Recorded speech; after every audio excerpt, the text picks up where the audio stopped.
G'day everyone. This week I'm going to make a new router sled to thickness up some timbers.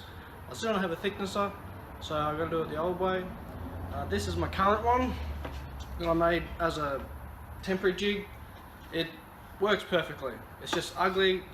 The riser board here is quite thick, so it means I've got to push my router down further.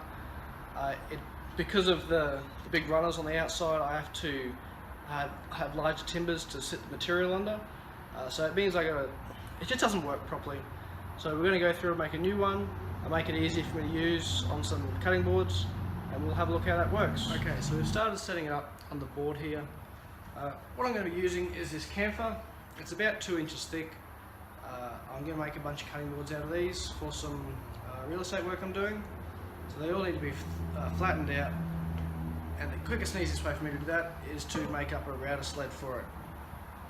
So we've got a MDF base.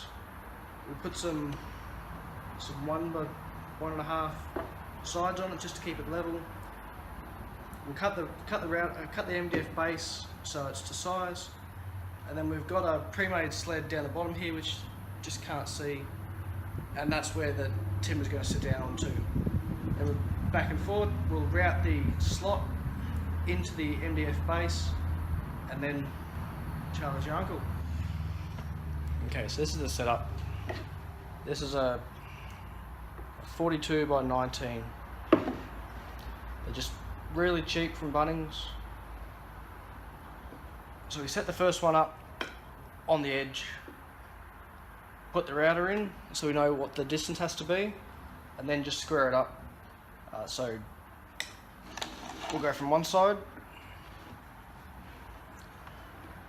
we'll clamp these together, then we'll move it to the other side, clamp them down, mark some lines, and we'll cut these to length over on the drop saw, and then we'll glue it all together, making sure it's all square, and come back tomorrow and we'll put the slot in and cut some timber.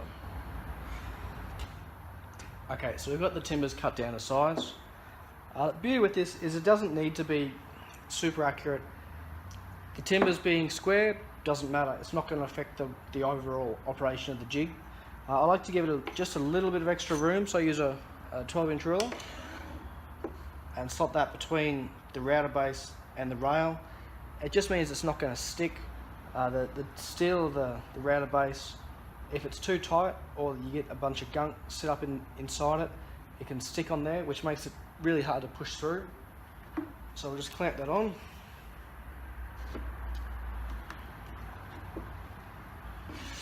Then move the base up to the other end.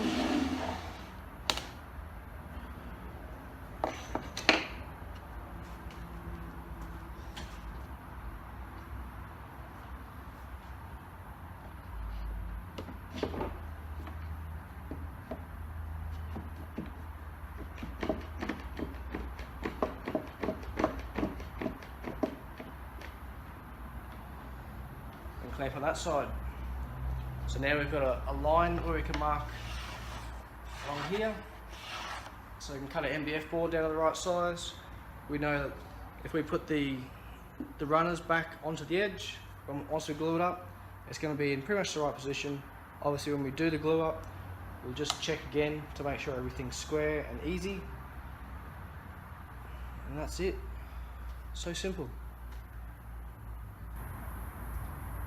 Now, one thing you will notice is that the MDF base is wider than the frame I'm using. This allows me to bring the router kind of right up to the edge of my frame, so I can utilize the entire width of the frame here. If I was to make the bed exactly the same size, it wouldn't leave me much room for the router to go across the edge. This is just something I learned on the last one. It works well for me. You make it how you feels best. So that's been all glued together now. I've gone and routed a hole through the top. That's a guide for where my router clip's going to go, and that matches with the colour that's in my router. When it sits down onto the base, There's a little bit of slop in there, so it's not going to get jammed up at all, but it runs nice and smooth along the base there. And then we can cut, with this base at the moment, we can cut up to a 70mm piece of stock. If you were to drop the base off, then you can run on these bottom runners, and then you can come down to about a 32mm piece nicely